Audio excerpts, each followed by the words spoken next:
Oke, halo selamat malam semuanya. Sekarang kembali lagi, saya akan membacakan kelanjutan dari serial Laura Ingalls Wilder.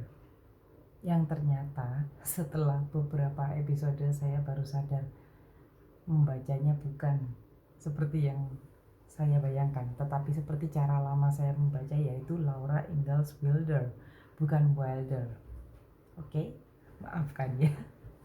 Kemudian saya akan membacakan kelanjutannya, yaitu episode kelima dari buku Rumah Kecil di Rimba Besar, yang judulnya adalah Hari-Hari Minggu. Ini dia, Hari-Hari Minggu.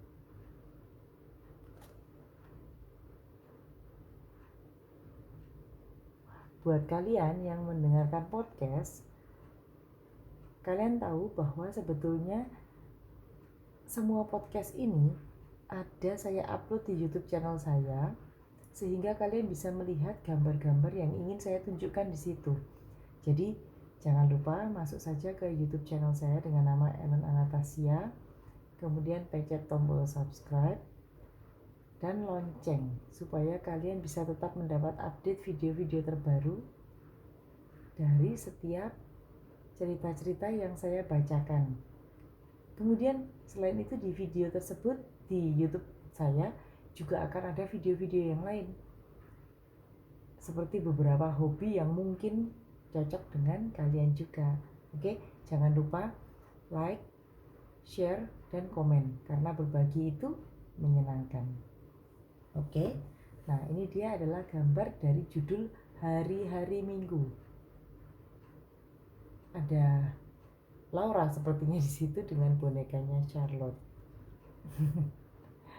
Oke, kita mulai ceritanya ya.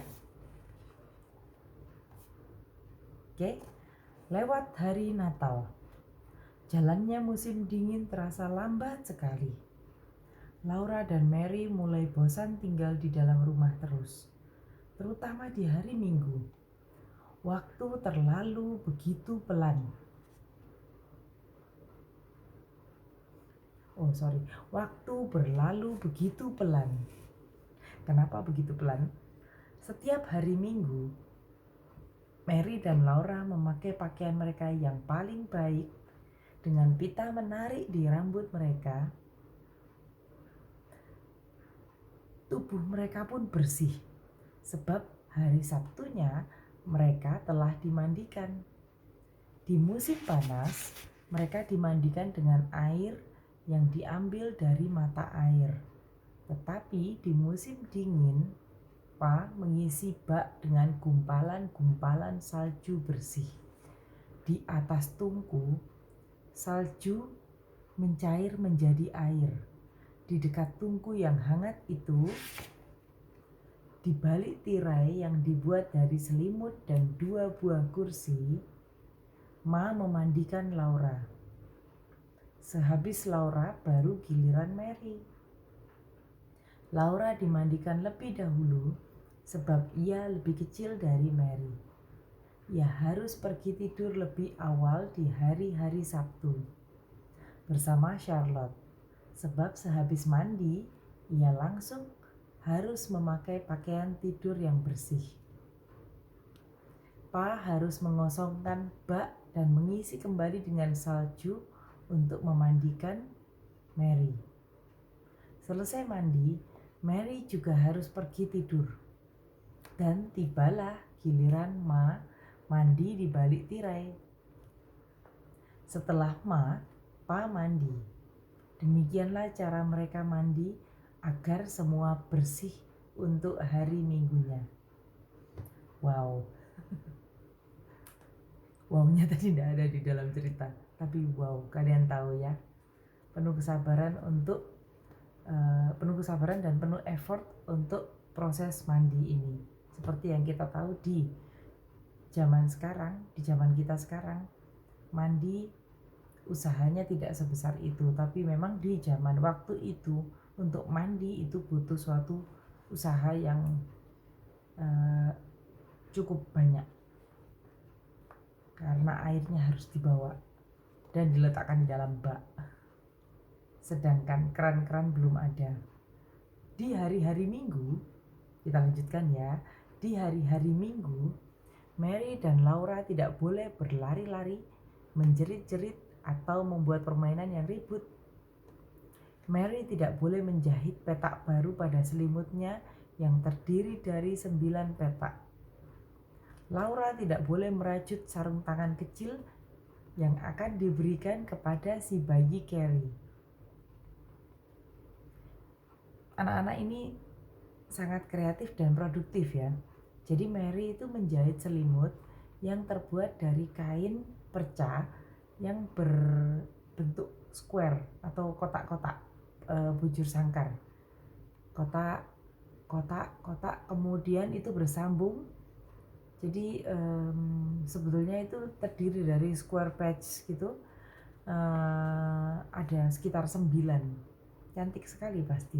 Kemudian Laura merajut. Mereka menghabiskan hari-hari dengan kreativitas. Oke, kita lanjutkan ya.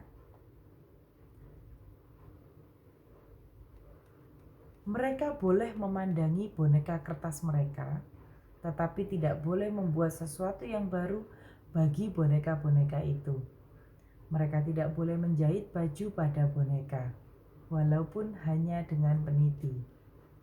Mereka harus duduk tenang dan diam, sementara Ma membacakan cerita-cerita Alkitab untuk mereka, atau cerita-cerita tentang singa, atau harimau, atau beruang putih dari buku Pa yang hijau besar yang berjudul Keajaiban Dunia Binatang. Mereka boleh melihat gambar-gambar, mereka boleh memeluk boneka dan berbicara kepadanya, tetapi di luar itu semua tidak ada yang boleh dikerjakan. Laura paling senang melihat gambar-gambar yang ada di Alkitab, yang ditutupi dengan kertas tipis itu. Menurut Laura, yang paling bagus adalah gambar tentang Adam sewaktu memberi nama binatang-binatang di dunia. Di situ digambarkan Adam duduk di sebuah batu besar, berbagai binatang serta burung besar dan kecil mengelilinginya. Menanti dengan penuh harap sampai Adam memberitahukan termasuk bangsa binatang apa mereka itu. Adam tampak duduk dengan enaknya. Ia tidak perlu khawatir pakaiannya kotor, sebab ia tidak memakai pakaian sama sekali. Hanya sepotong kulit yang diikatkan di pinggangnya. Apakah Adam punya baju-baju bagus untuk dipakai di hari-hari Minggu? Tanya Laura kepada Ma. Tidak, jawab Ma. Kasihan sekali Adam. Yang dipakainya hanyalah selembar kulit. Laura tidak merasa kasihan kepada Adam, malahan iri. Alangkah senangnya bila ia pun tidak usah memakai pakaian, hanya kulit saja. Suatu minggu, selesai makan malam, Laura tidak tahan lagi. Ia mulai bermain dengan Jack dan beberapa menit kemudian berlari sambil berteriak-teriak. Pa menyuruhnya duduk di kursi dan diam. Laura duduk dan mulai menangis dan menendang-nendang kursi itu. Aku benci hari Minggu, teriaknya. Pa meletakkan bukunya dan berkata dengan suara keras, Laura, kesini. Laura mendekat dengan kaki diseret, sebab ia tahu ia patut dihukum, dipukul pantatnya. Namun, waktu ia mendekat, Pa hanya memandang beberapa saat dengan tatapan sedih.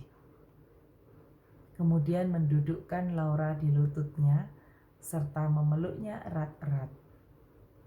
Lalu Pa mengulurkan tangannya yang sebelah lagi kepada Mary dan berkata, akan kuceritakan cerita tentang kakekmu sewaktu ia masih kecil. Ini di sini ya. Ini cerita, ini gambar saat Laura disuruh duduk di kursi sambil marah-marah. Jadi di situ Laura dihukum. Kalau di saat sekarang saya tahu ada hukuman namanya quiet chair atau disetrap. Jadi ini Laura sedang dihukum dan dia sedang marah-marah. Saya lihat gambarnya. Laura kecil duduk di kursi yang kebesaran, kemudian kakinya digerak-gerakkan dengan marah-marah dan menangis. Dan ini adalah yang berikutnya. Kelanjutan ceritanya Pa, yaitu kisah, belum fokus ya. Kisah kereta salju, kakek, dan seekor babi. Babinya lucu, kelihatan ketakutan dengan mulut yang terbuka lebar dan mata yang kecil. Ayo kita baca ya ceritanya bagaimana. Kisah kereta salju, kakek, dan seekor babi. Waktu kakek masih kecil, Laura, hari Minggu tidak dimulai di pagi hari Minggu, tetapi hari Sabtu.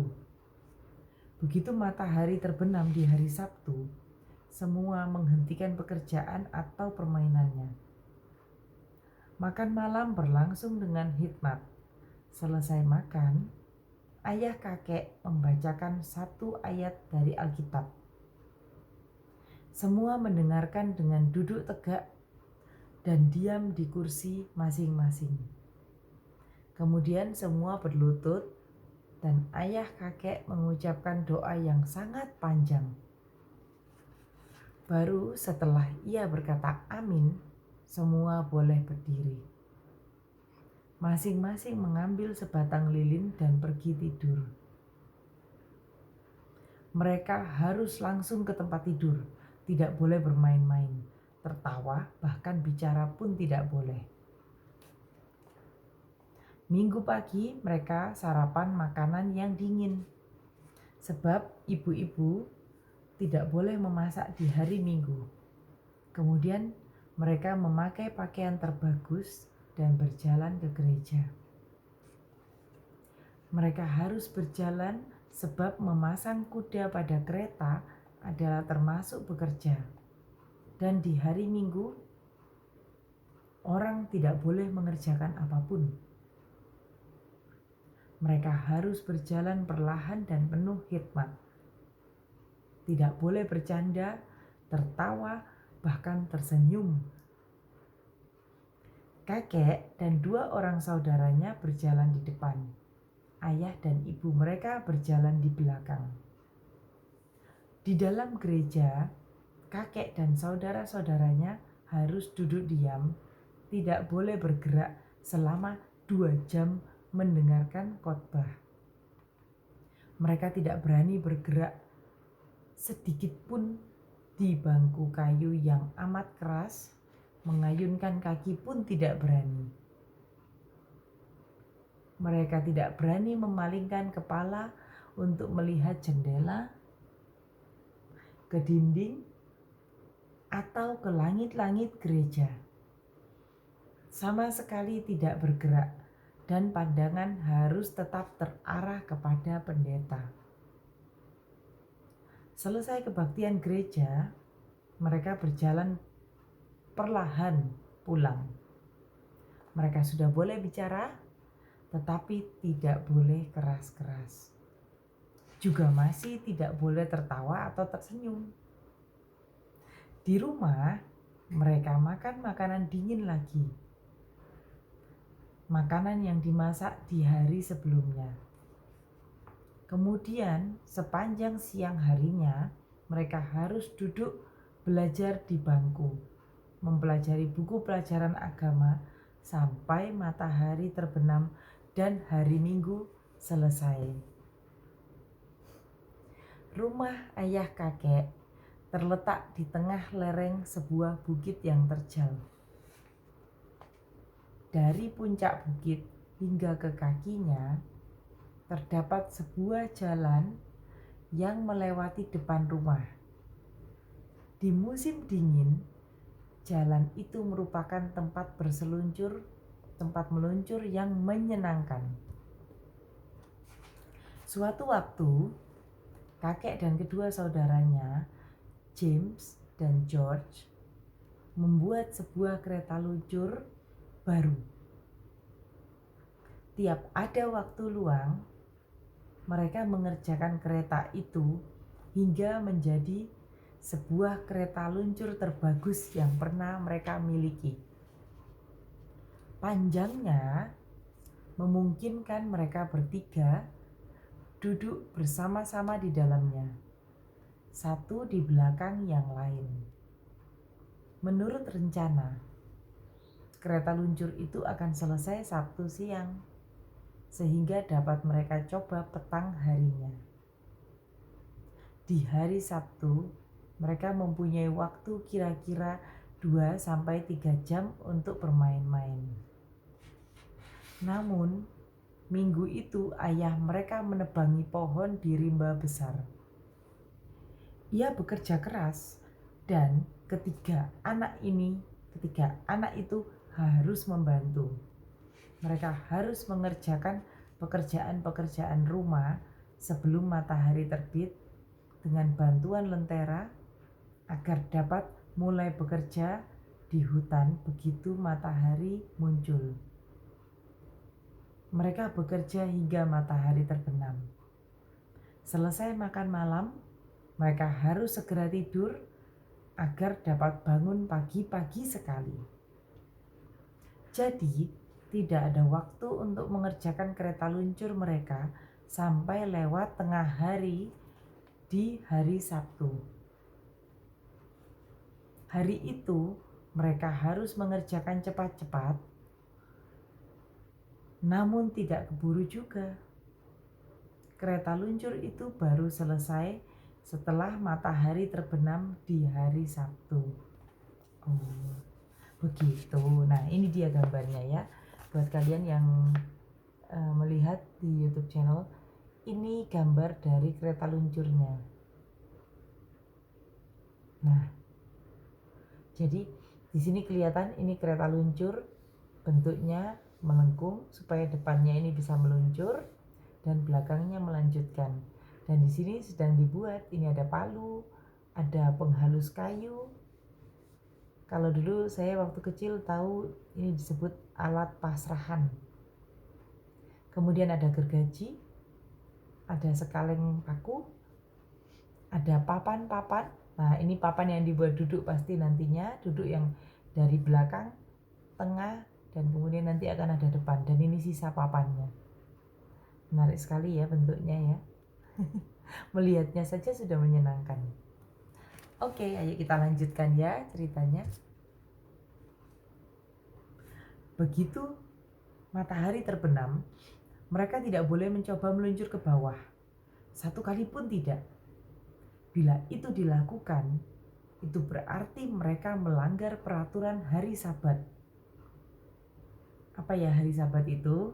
Buat teman-teman semuanya, buat adik-adik yang mendengarkan, hari Sabat ya hari di mana orang Kristen, orang Kristiani tidak boleh bekerja. Terutama di tahun ini 1870-an, berarti kalau zaman kakeknya Laura masih kecil, berarti 1800-an. Atau mungkin akhir 1700 sekian, jadi menjelang ke 1800. Oke? Jadi itu hari di mana semua tidak boleh bekerja dan kemudian masuk ke hari Minggu. Itu ada di Alkitab. Bila itu dilakukan, itu berarti mereka melanggar peraturan hari Sabat. Terpaksa kereta luncur itu mereka simpan di gudang dan harus menunggu sampai hari Minggu selesai. Di hari Minggu, selama 2 jam, mereka harus duduk diam dan memperhatikan pendeta. Pikiran mereka selalu tertuju pada kereta luncur itu. Di rumah, saat mereka makan siang, mereka memikirkan kereta luncur. Selesai makan, ayah mereka membacakan Injil. Kakek dan kedua saudaranya duduk belajar di bangku. Namun, pikiran mereka hanya tertuju pada kereta luncur. Dari jendela, mereka melihat bahwa matahari bersinar cerah. Salju halus dan cemerlang di jalan. Hari yang tepat untuk meluncur ke kaki bukit. Mereka melihat pada buku pelajaran agama di tangan. Tetapi pikiran tertuju pada kereta luncur mereka. Rasanya hari Minggu itu tidak akan pernah berakhir. Setelah agak lama, mereka mendengar suara orang mendengkur. Mereka memandang ayah mereka, kepalanya tersandar ke punggung kursi dan tertidur nyenyak. James melihat kepada George. James berjingkat-jingkat keluar dari kamar melewati pintu belakang. Kemudian George melihat kepada kakek. Lalu George berjingkat-jingkat menyusul James. Kakek memperhatikan ayahnya dengan rasa takut. Tetapi akhirnya ia pun berjingkat-jingkat menyusul George, meninggalkan ayahnya mendengkur sendirian. Buat yang penasaran, ini gambarnya lucu sekali ini. Oke.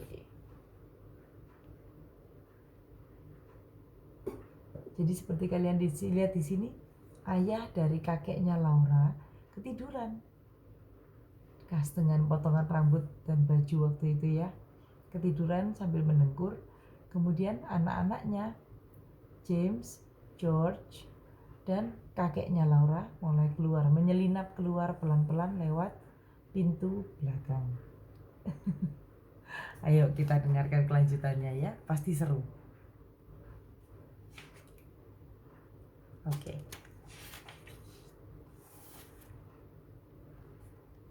Mereka mengeluarkan kereta luncur buatan mereka yang baru. Dengan tidak bersuara, mereka membawanya ke puncak bukit.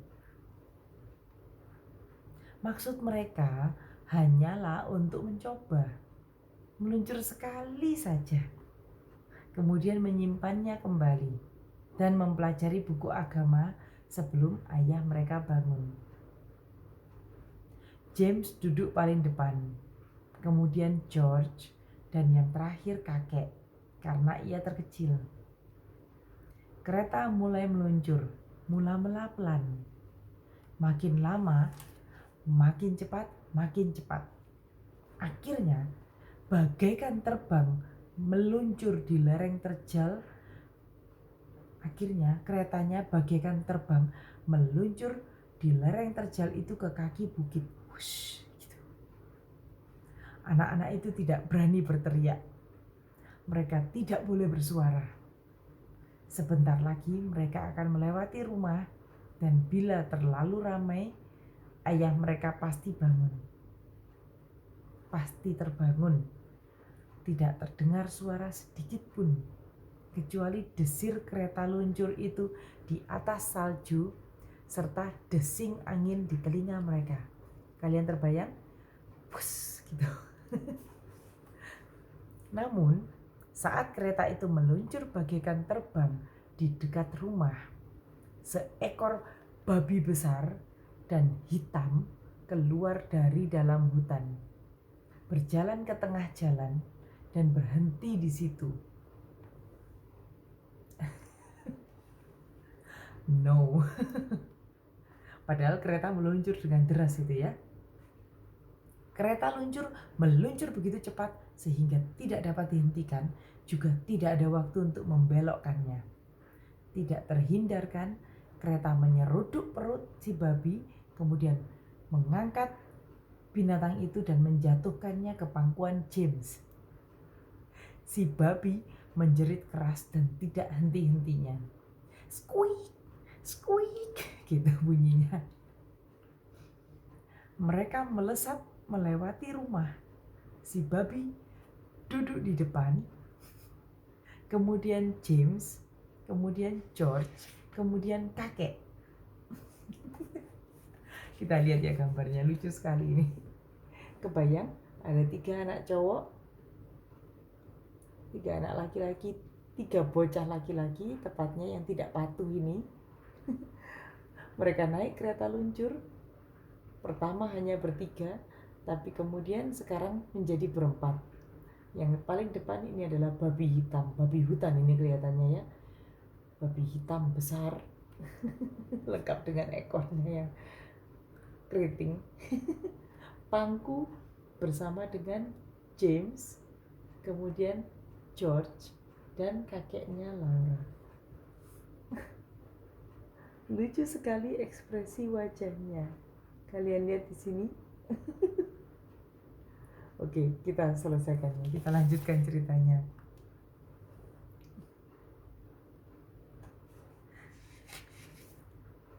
Mereka melesat melewati rumah.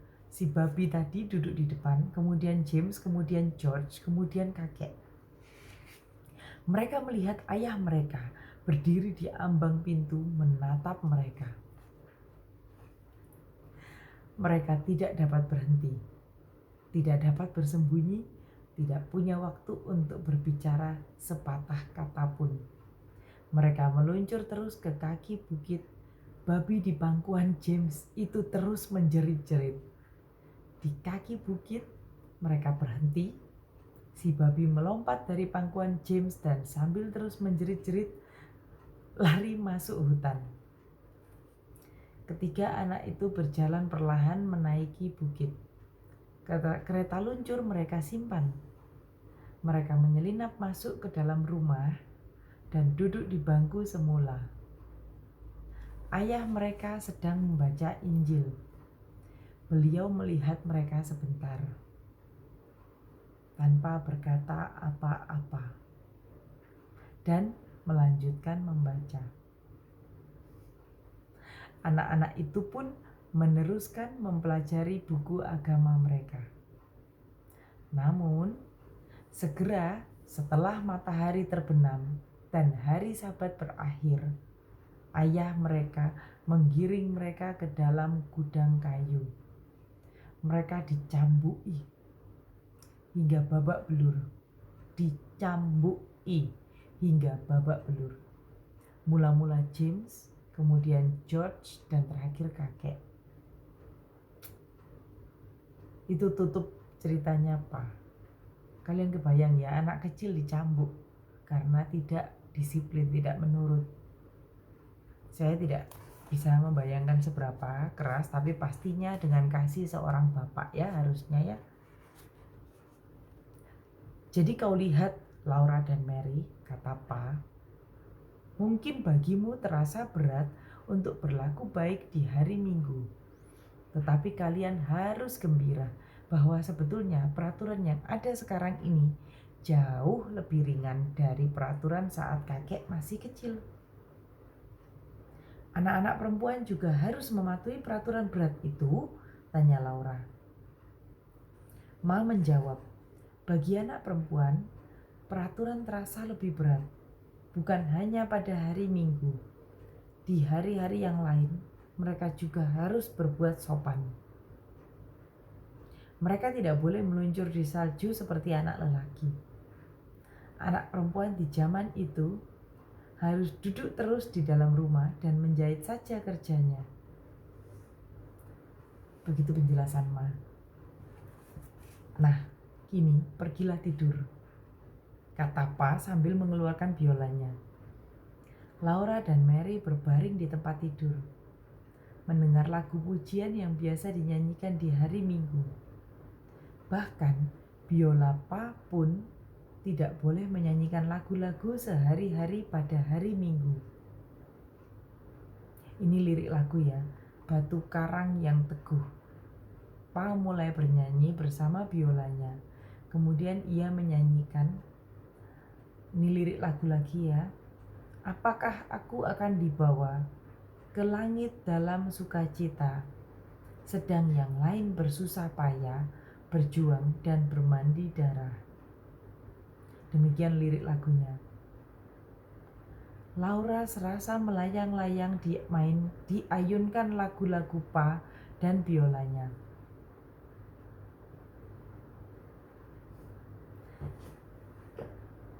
Ia terbangun oleh suara dentang. Dilihatnya Ma berdiri dekat tungku menyiapkan sarapan. Ternyata sudah hari Senin pagi. Hari Minggu baru akan datang seminggu lagi. Oh iya, buat kalian yang mendengarkan episode keempat, di situ saya tambahkan karakter lagu biola Pa yang saya dapatkan dari YouTube channel yang lain.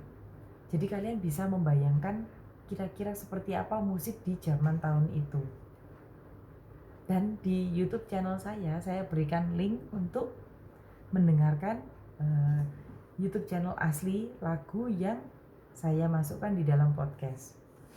Biar kebayang ya, yang ini nanti kalau saya dapat saya juga akan membaginya. Oke? Kita lanjutkan ya ceritanya. Menarik ya? Oke, kita selesaikan. Pagi itu, waktu Pa bersiap untuk makan pagi, tiba-tiba ia menangkap Laura dan berkata bahwa Laura harus ditampari kedudukannya. Mula-mula diterangkannya bahwa hari itu hari ulang tahun Laura. Ditampari kedudukannya. What? Waktu saya membacakan buku ini untuk anak saya juga, ya kita semua terheran-heran. Apa artinya? Ini artinya. Mula-mula diterangkannya bahwa hari itu hari ulang tahun Laura. Ia tidak akan tumbuh secara wajar di tahun mendatang bila kedudukannya tidak ditampari. Lalu Pa mulai menampari Laura. Pelan-pelan dan hati-hati agar Laura tidak kesakitan. 1, 2, 3, 4, 5, 6. Pa menghitung sambil menampar. 1 tamparan untuk tiap tahun. Dan tamparan terakhir cukup keras agar Laura cepat besar.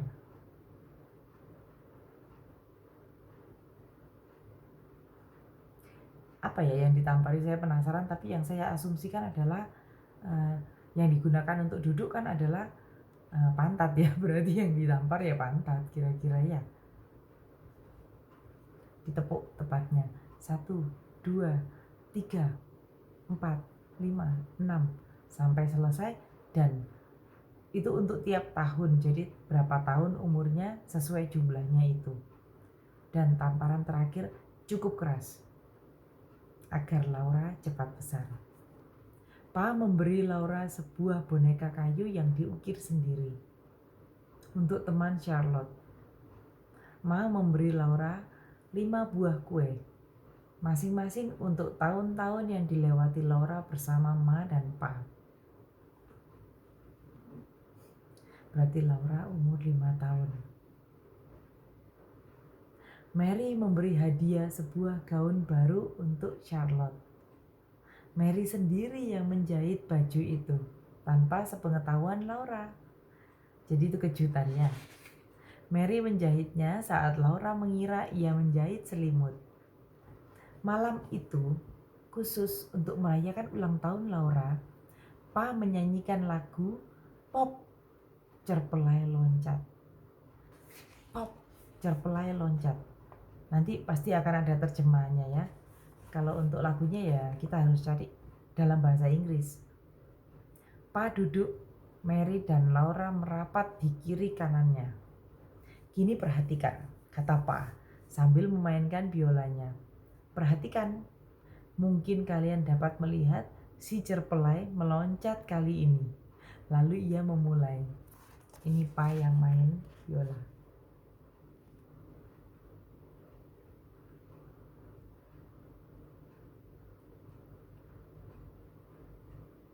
Oke, kalian perhatikan ya. Si Tupa memainkan biola dilihat oleh Mary dan Laura dengan kagum. Kita lanjutkan. Ini lirik lagunya ya.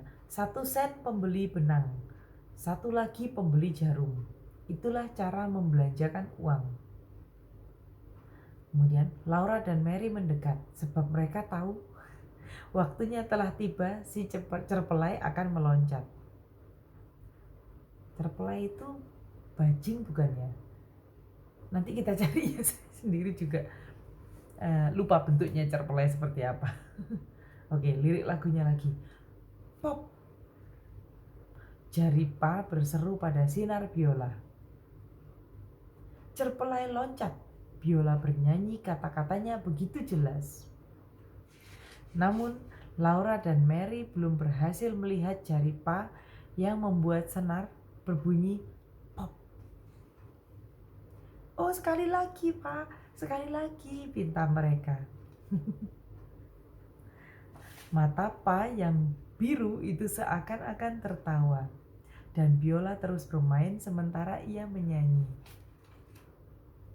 Ini lirik lagunya lagi ya. Mengitari bangku tukang sepatu, si monyet mengejar si cerpelai. Pak Pendeta mencium istri tukang sepatu. Pop, cerpelai loncat. Kali ini mereka tidak dapat lagi melihat jari Pa. Begitu cepat jari Pa bergerak, hingga mereka tidak pernah tahu yang mana yang berbunyi pop. Mereka tertawa berkepanjangan sambil naik ke tempat tidur. Di sana mereka berbaring mendengarkan Pa dan biolanya bernyanyi. Ini liriknya ya. Dan sebagai penutup dari cerita episode kelima yang menyenangkan ini.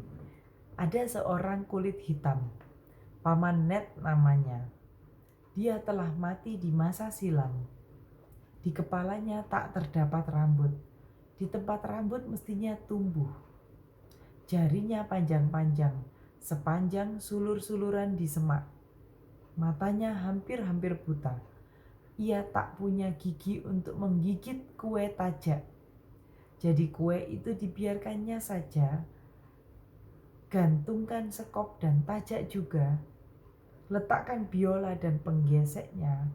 Paman Ned tak usah lagi bekerja. Ia telah pergi ke tempat negro-negro baik pergi.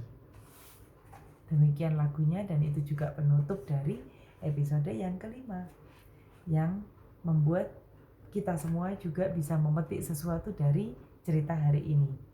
Semoga semua menikmatinya. Terima kasih sudah mendengarkan. Terima kasih buat yang di YouTube channel sudah menonton dan bergabung. Oke, selamat malam semuanya. Selamat beristirahat. Mimpi yang indah, dan semoga besok bisa bangun dengan tubuh yang segar untuk beraktivitas kembali. Kita lanjutkan besok lagi ceritanya untuk episode yang ke-6.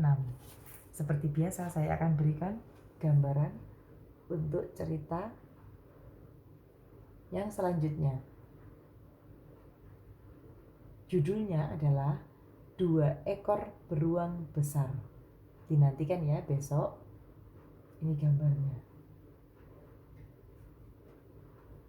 Oke? Oke. Nah, selamat malam semuanya. Selamat malam teman-teman. Selamat malam anak-anak. Bye-bye.